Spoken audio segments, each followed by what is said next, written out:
What's going on? This is another episode of the Reporter Vlog for July 21st, 2025 on a Monday morning. Uh,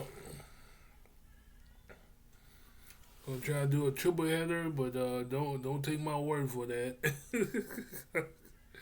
That's why I need a secretary. Yeah, don't take my word for that. Okay.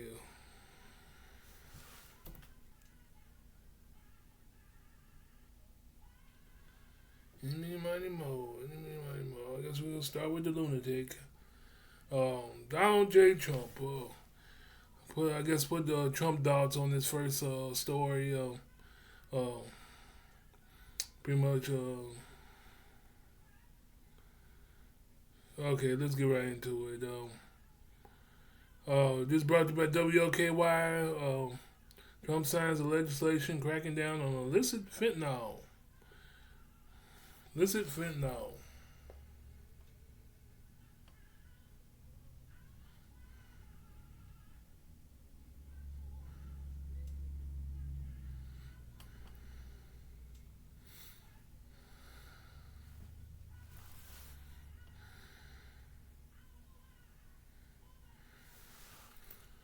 Okay, this is brought to you by CNN. Updated at 4:04 p.m. on July 16th, 2025. So it's got some staleness to it, but it's useful. Editorial, pretty much publisher being Alana Treen. Alana Treen. Okay, Washington. Uh, President Trump hosted congressional leaders and families affected by the fentanyl epidemic on Wednesday for a signing ceremony on bipartisan legislation that would strengthen prison sentences for fentanyl traffickers. The Halt All Lethal Traffic of Fentanyl Act, which recently passed both the Senate and the House with bipartisan support, represents a key priority for the president, who has claimed the illicit flow of fentanyl is one of the underlying reasons for his tariffs threats against Canada, Mexico, and China. The bill will place all fentanyl-related substances, specifically copycat versions of the drug, on the U.S. Drug Enforcement Administration list of most dangerous drugs, classifying them as Schedule 1 under the Controlled Substances Act. The Trump administration argues the move will limit the incentive of cartels to create new synthetic fentanyl-like drugs to invade the reach of the Controlled Substances Act. Under the Halt Fentanyl Act, anyone who possesses, imports, distributes, or manufactures any illicit FRS fentanyl-related substances will be subject to criminal prosecution in the same manner as any other Schedule 1 controlled substance. A White House document on the legislation obtained by CNN reads, "First, we closed the loopholes criminals use to skirt around the law. Second, we make it easy for the law enforcement to prosecute those criminals," the document says. Our legislation has received a strong bipartisan support. Some critics argue that the bill could lead to harsh penalties for millions of people struggling.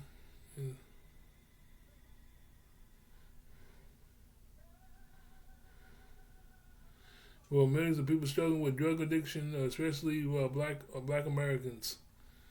Uh, the White House event prominently featured families who have lost loved ones due to fentanyl use, including activist Ann Funder, who lost her eldest son, 15-year-old Weston, to fentanyl poisoning. Funder was also a speaker at the Republican National Convention in Milwaukee last year, where she called on the government to do more to deal with the fentanyl crisis in the U.S. Gregory Swan, whose son Drew died of fentanyl poisoning also spoke in the years following his son's death. Swan started a group known as the Fentanyl Fathers, in which parents tell their story to high schools across America. Jacqueline Siegel, uh, the founder of Victoria's Voice, and the operation born from the loss of her 18-year-old daughter Victoria to a drug overdose in 2015, also spoke. Also, Speaker Mike Johnson, Senate Majority Leader John Thune attended the ceremony. GOP Senator Chuck Grassley, Chairman of the Senate Judiciary Committee, and Bill Cassidy, who introduced the legislation with Democratic Senator Martin Heinrich, are also in attendance. Several organizations have backed the legislation, joined the president for the ceremony, including the Fraternal Order of Police, anti-immigration groups, the Center for Immigration Studies, and Federation of American Immigration Reform, among other drug, immigration, and law enforcement groups. Okay. Well, a very good bill to sign by the man in orange.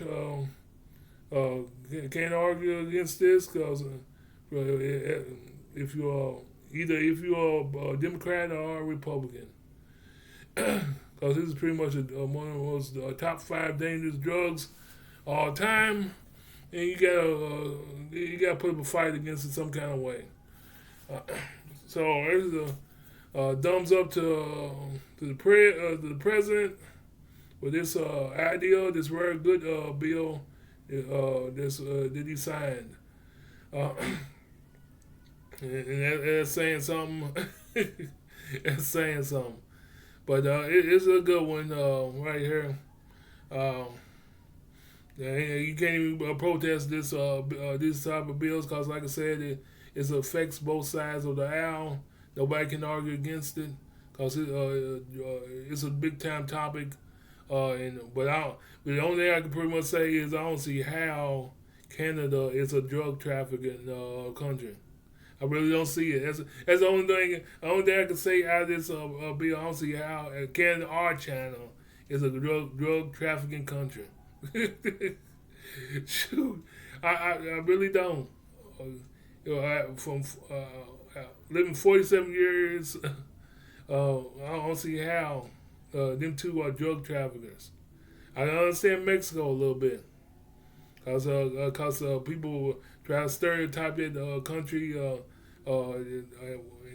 pretty much say all they have is hidden drug cartels and all kind of stuff like that.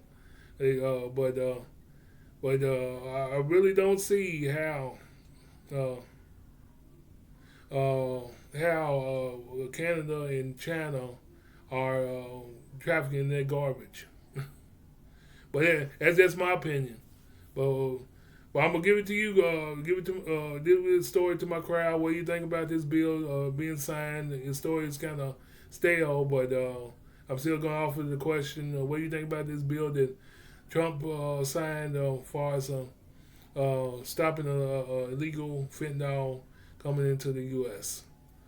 But that's enough of that. Let us move on. Let's move on.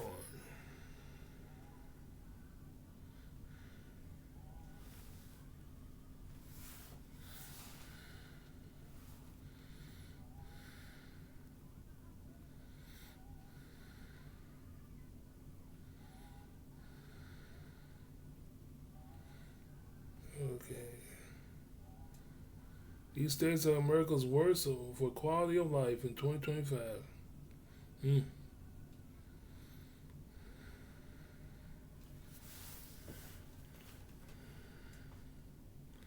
Okay, these states are states that's pretty bad states to live in. In other words, um, it's brought to you by CUMBC with the publisher being Scott Cohn.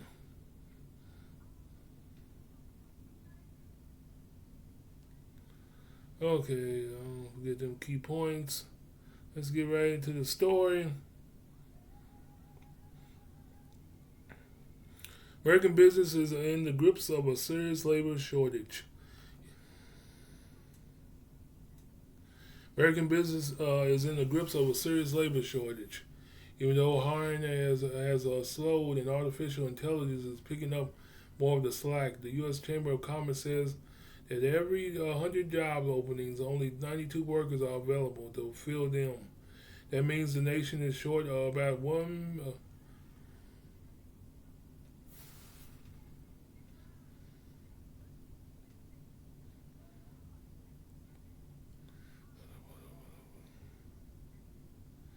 All right. I was reading the wrong thing. 100 job openings, only 92 workers are available to fill them. That means the nation is short about 1 million workers to try to meet the demand. Companies are seeking locations that are attractive to prospective employees, making quality of life a business imperative. Each year, CNBC annual rankings of state business climates. America's top state of business considers quality of life among 10 categories of competitiveness. This year, methodology, the category makes up 10.6% of the state's overall score. We consider factors like crime, health care, air quality, and the price and availability of child care. And also consider inclusiveness of state laws, which are as legal protections against discrimination. And the data showing younger workers considering reproductive rights and the choice of where they are willing to live. We factor those state laws in our rankings as well. Some states is particularly welcoming to workers. These are not those states. They are the states with America's worst quality of life in 2025. All right, let's go on the journey. Oklahoma. Just like the rest of the country, violent crime in Oklahoma has been trending gradually lower in the recent years, but at roughly 418 offenses per 100,000 people in 2023. The Sooner State violent crime rate is the 14th highest in the country, according to the FBI statistics of particular concern in a sharp rise in domestic violence homicides, which State Attorney General Ginter Drummond recently called an epidemic.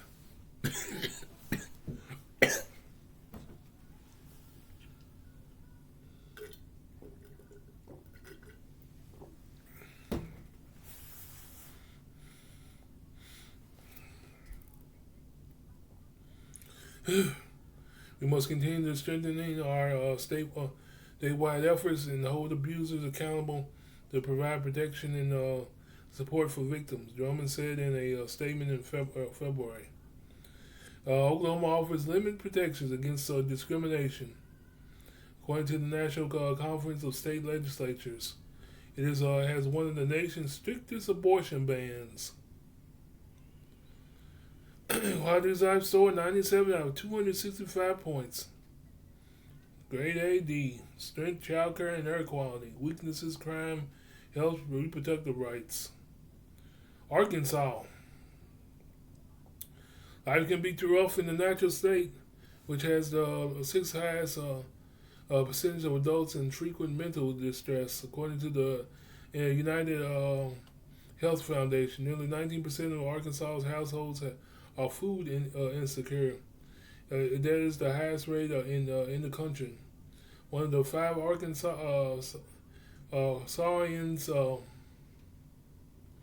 and 1 in 6 Arkansas children face hunger. It is clear that our state is a critical need of comprehensive solutions to address these sobering statistics and ensure that all Arkansasians have access to sufficient and nutritious food, said Governor Sarah Huckabee Sanders, who said in an executive order last fall directing state agencies to address the problem. She had also signed legislation providing free breakfast to public school students, regardless of their family's income. Violent crime rate in Arkansas is the fourth highest in the country, and the state has among America's most restrictive voting laws.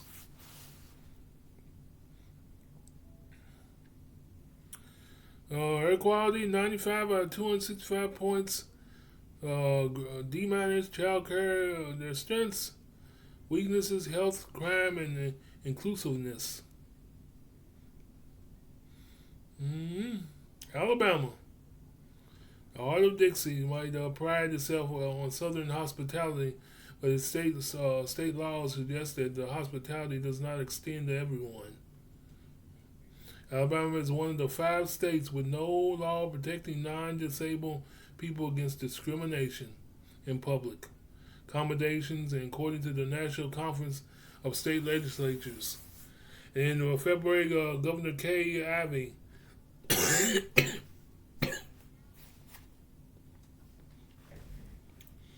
signed the What is a Woman Act.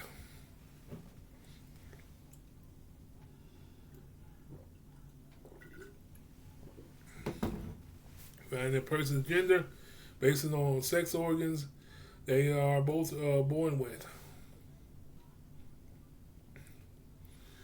If the good Lord made you a boy, you're a boy, said Ivy. If he made you a girl, you're a girl. Opponent said the law will be used to justify widespread discrimination against transgender people. The state eschews most worker protections, according to the Oxfam America, which ranks Alabama 49th on its annual Best States to Work scorecard. Alabama quality score 92, a life score 92 out of 265, pretty much a straight F. Strengths: air quality and child care. Weaknesses: inclusiveness and worker protections. Georgia. The overall violent crime rates in Georgia is roughly in line with the national average. It has one of the highest homicide rates in the country.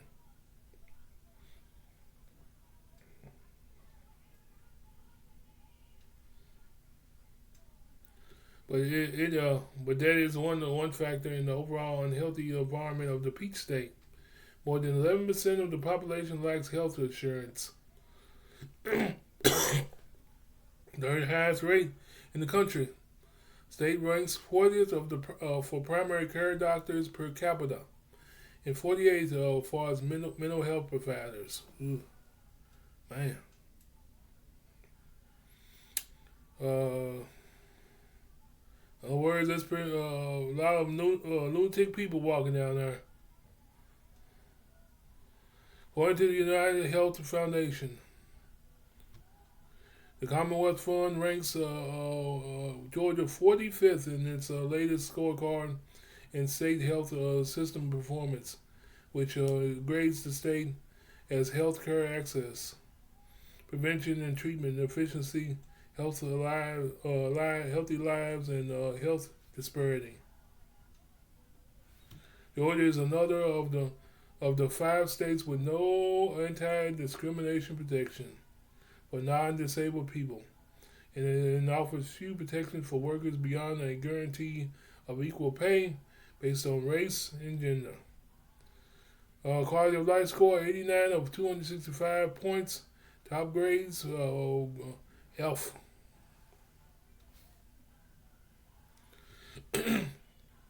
Strength child care, weaknesses, worker protection, health, inclusiveness. Louisiana. Around 521 crimes per 1,000 people in 2023. The Pelican State has America's 5th highest crime rate. Woo. Those statistics predate this year, the year's Eve attack on Bourbon Street in New Orleans, where a man drove a pickup truck into a crowd of revelers, for killing 14. Louisiana also has among the nation's strictest abortion bans, according to the Marcher uh, Institute, banning the procedure in all except for very limited circumstances. They passed 8 new voting laws last year that the Brennan Center for Justice deems restrictive, including the multiple crackdowns of absentee voting. Uh, Quality of life score 87 to 265. Tops grade F. Strength, child care, and air quality. Weakness, crime, exclusiveness, and reproductive rights. Utah. The Beehive State derives its name from the instructiveness of its workforce, industriousness of its workforce, but those workers get the few protections in exchange for their hard labor. Even as the cost of living rises in fast-growing parts of the state, like Silicon Slopes outside Salt Lake City, state has kept the minimum wage at the federal rate of $7.25 an hour. And unlike in many states, Utah prohibits local governments setting their minimum minimum wages any higher. With the average household size of roughly 17% higher than the national average,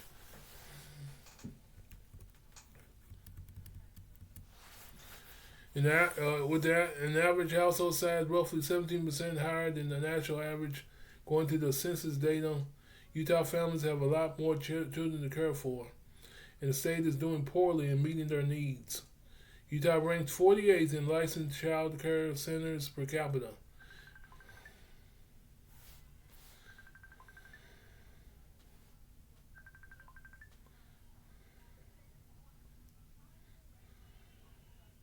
Hey, let me call you back. You loud. Hello? Hey, let me call you back. All right. All right, I catch you. Okay.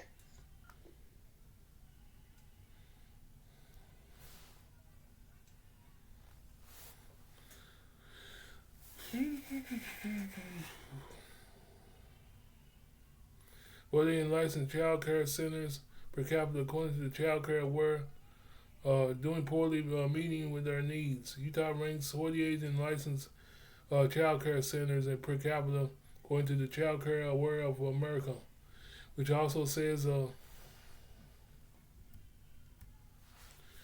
according to Child Care Aware of America, which also says that a married Utah couple with a median income can expect to spend about 12% of their child care.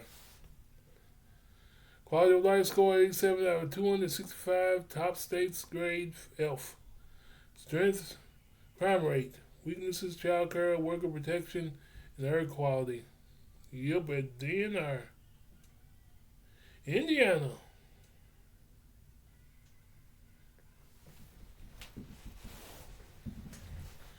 U.S. Department of Health and Human Services defines affordable child care as costing no more than 7% of the household's income. In Indiana, it costs twice that for a two-parent household. For a single parent, it can cost a stunning 46%. Business groups like the U.S. Chamber of Commerce have identified child care as one of the major factors in getting people back into the workforce. It's also a major quality of life consideration of young families, and it's one of the areas where Indiana falls short. But it is not the only one. Air quality is poor, according to this data from the American Lung Association and First Street Foundations, with high levels of ozone in particular matter. Indiana also has a strict abortion ban and limited anti-discrimination protections.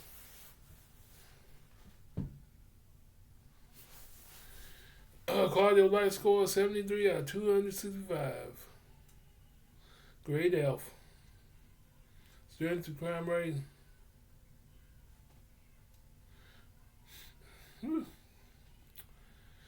Strength, crime rate, weaknesses, child care, reproductive rights, inclusiveness, and air equality.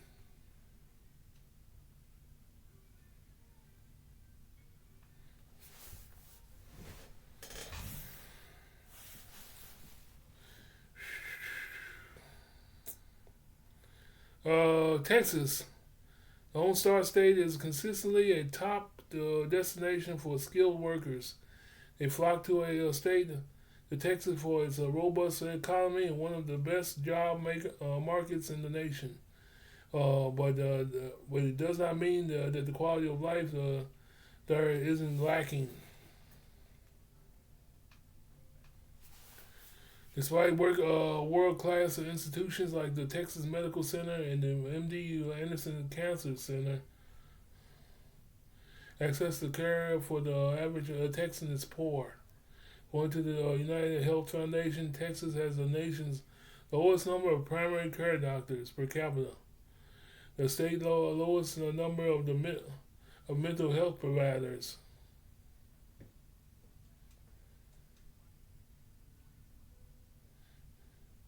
Mental health providers. Let's see. Okay, and it is consistently has the highest rate of people without health insurance. State has among the America's strictest abortion law bans, and crime is on the high side. Quality of life score 72 out of 265. F. Strengths, child care, and air quality. Weaknesses, health care, reproductive rights, worker protection, and crimes.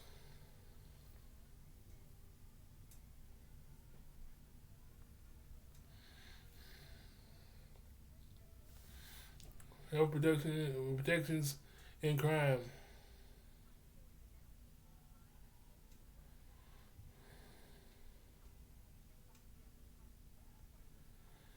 Okay, let's see. All these rows. Oh, got one more. Okay, and our last one, our state neighbors to the south, Tennessee. Governor Bill Lee 25-26 budget signed into law this spring includes the $175 million in grants to local communities to help them fight crime. By the numbers, the money is badly needed in the volunteer state. Tennessee has America's third highest violent crime rate, according to the FBI.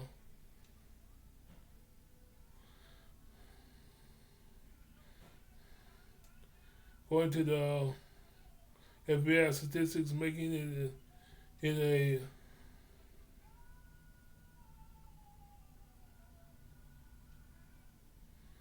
particularly dangerous place to live.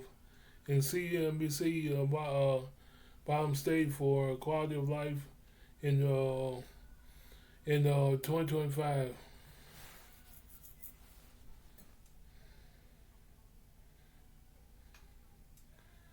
Tennessee has been the forefront of legislation limiting the rights of its LGBTQ population. Beginning as far back as 2015, they was among the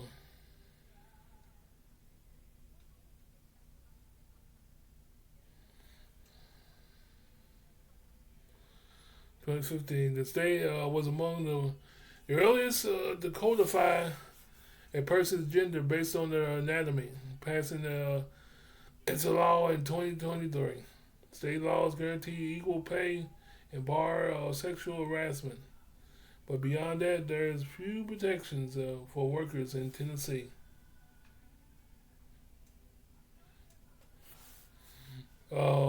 Quality of life score 61 to 265, which is a grade F. Strengths: air quality. Weaknesses: crime rate, inclusiveness, and worker protections.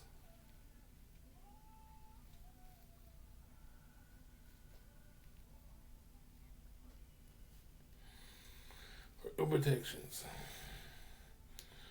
Whew.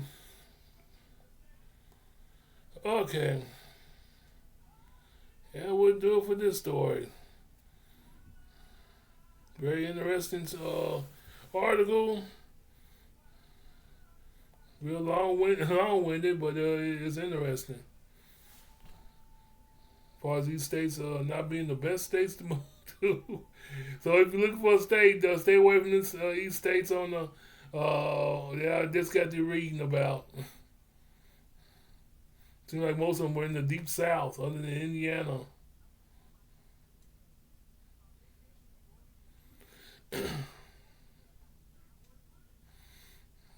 In Oklahoma.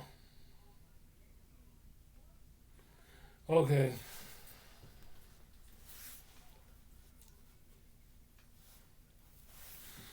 Let's move on.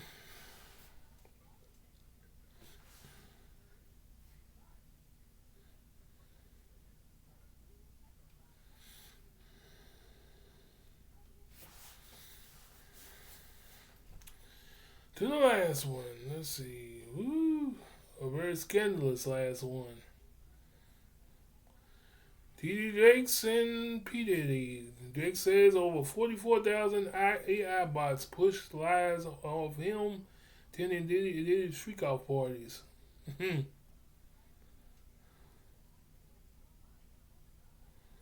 TD Jakes is once again dismissing rumors of an inappropriate relationship with Diddy, insisting bots are behind the smear campaign.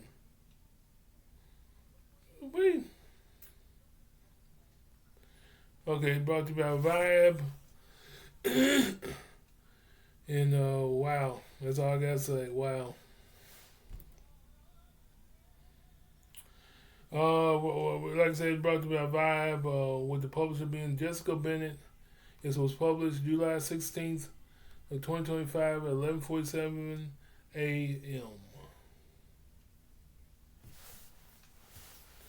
TD Jakes has addressed rumors of him being inappropriately involved with Sean Diddy Combs, claiming that the vast majority of whispers that he had an intimate relationship with the mogul stemmed from AI robots. The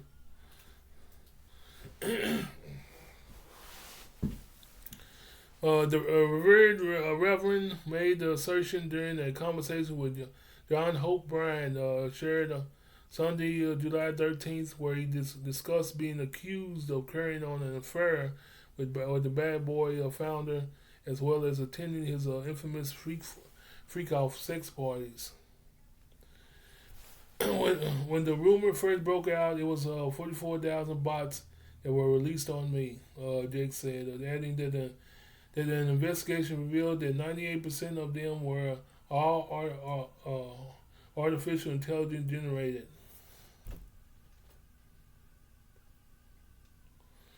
The other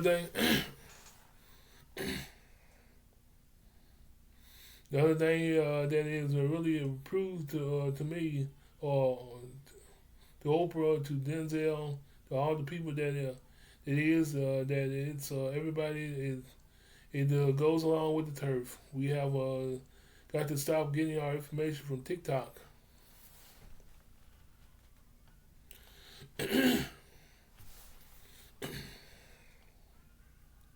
Jakes went on to dismiss the rumors as kind of water under the bridge, adding that if there were anything there, the FBI would have been in it. It's like when I had my health scare. Within the seconds, it was all over the world. You wouldn't have to find it on Instagram. You wouldn't have to find it on YouTube. You would.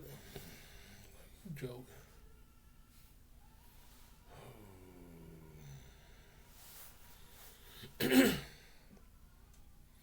You would find it on you will find it on 6 o'clock news. Check out the clip below.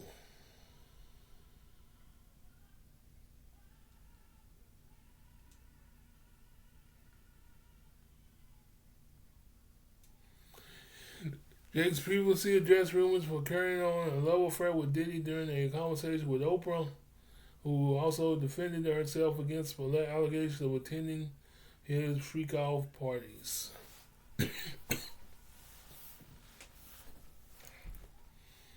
Well, there you have it. I had to read the John Hope Brand conversation. It's all about the story here. But what do you think? I'm gonna leave. This is another story. I'm gonna leave to the audience. What do you think about this last story? TD said that 44,000 AI bots pushed lies of him attending Diddy's freak-offs. What do you think, audience? Is he telling the truth, or is he deflecting? In other words, this is what I get. Or is he deflecting? But that would do it. I'm gonna wrap this up. Put a bow on this. And once again, what do you think about this last story? Is he telling the truth, or is he deflecting? Drop a comment on this episode of the Reporter Vlog. And I'll pick it up. But that would do it. This is like I said, this is another episode of the Reporter Vlog for July 21st, 2025. Like and subscribe before I leave. Of course, to this to the page. Pretty much Think About It Productions with the name with the I guess say the official name being The Real and the Truth. But like and subscribe. And I appreciate it. But that'll do it. This is another episode of the Reporter Vlog for which is built into the YouTube page because I don't got a YouTube page for the Reporter Vlog. It's pretty much built into it. Well, but that'll do it. Y'all have a good one. I'm gone.